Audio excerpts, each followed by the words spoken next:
আসসালামু আলাইকুম, আপনারা সবাই কেমন আছেন? আশা করি ভালো আছেন, আমিও ভালো আছি। আজকে আমরা অন্যরকম বিজ্ঞান বাক্সের আলোর ঝলকের একটা এক্সপেরিমেন্ট করতে যাচ্ছি। এক্সপেরিমেন্টটা খুবই অসাধারণ এবং এক্সাইটিং হতে চলেছে। তো চলুন দেরি না করে শুরু করা যাক। পরীক্ষণ 1, আমি যা দেখি তুমি কি তা দেখো। বিজ্ঞানী নিউটন বর্ণচাকতি নামে খুব মজার একটা জিনিস আবিষ্কার করেছিলেন। আলাদা আলাদা রং মিশালে নতুন রং পাওয়া যায়। বর্ণচাকতি দিয়ে খুব সহজেই এটা দেখা যায়। তো এবার যা করতে হবে, বিজ্ঞান বাক্স থেকে মোটরটা নিতে হবে আর ব্যাটারির সাথে সংযোগ দিয়ে মোটরটা চালু করতে হবে। তো এবার যা করতে হবে, এবার চাকতিটি মোটরের সাহায্য নিয়ে ঘোরাতে হবে। এই 4টি রং আছে, 7টি রং এখন মোটরের সাহায্য নিয়ে ঘোরাতে হবে। এখন যদি আমি ঘুরিয়ে দেখি,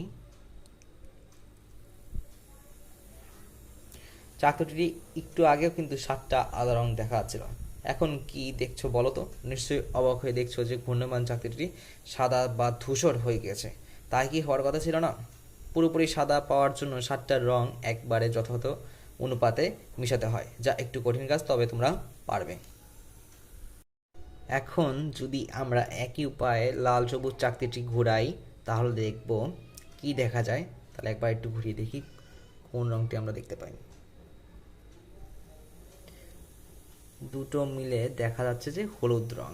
তো তুমি যদি ভালোভাবে লক্ষ্য করে দেখো, তাহলে অবশ্যই হলুদ রং দেখতে পাবে। বাসায় তুমি এটি পরীক্ষা করে দেখতে পারো যে আসলে এই দুটি চাকতি ঘোরালে আসলে কোন রংটা আসে। তো এখন যদি এর পরের টার্ম যেটা আছে, যদি লাল আর নীলটা যদি একসাথে ঘোরাই, সেক্ষেত্রে কোন রং আসতে পারে সেটা দেখি। এখন দেখা যাক কোন রংটা আসে। এবার যে রংটা আসতেছে সেটা হচ্ছে মেজেন্টা। এটা হচ্ছে মেজেন্টা কালার। তুমি যদি ট্রাই করে দেখো তাহলে অবশ্যই দেখবে মেজেন্টা কালার আসছে। তো এর পরের পরীক্ষণটা হচ্ছে, এরপর হচ্ছে লাল আর যদি নীল, সবুজ আর নীল যদি একসাথে ঘুরাই, সেক্ষেত্রে কোন রংটা দেখতে পাবে সেটা একবার দেখে নেই। তো এখন যে রংটা আসবে সেটা হচ্ছে খুব সুন্দর একটা রং আসছে। এই রংটার নাম হচ্ছে সায়ান, যাকে বলা হয় সায়ান রং বলা হয় একে। তো লাস্ট অ্যান্ড ফাইনাল এটা চাকতি রয়েছে, সেই চাকতি যদি আমরা পরীক্ষা করে দেখি কোন রং আসে একবার দেখে নিই। লাল, সবুজ আর নীল যদি একত্রে পরীক্ষা করি, তাহলে সেক্ষেত্রে কোন রং দেখতে পাই একবার দেখে নেই।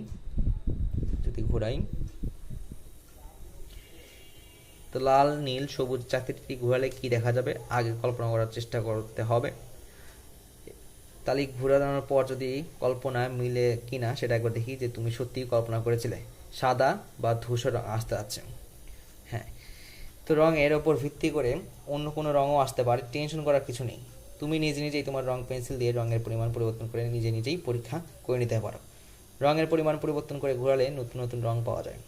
এতক্ষণ তো রঙের মিলন নতুন অনেক রঙই দেখলে, কিন্তু ঘূর্ণায়মান চাকতি থামিয়ে দিলেই তো আবার আলাদা আলাদা রং। তাহলে রঙগুলো মিশ্রিত হলো কোথায়?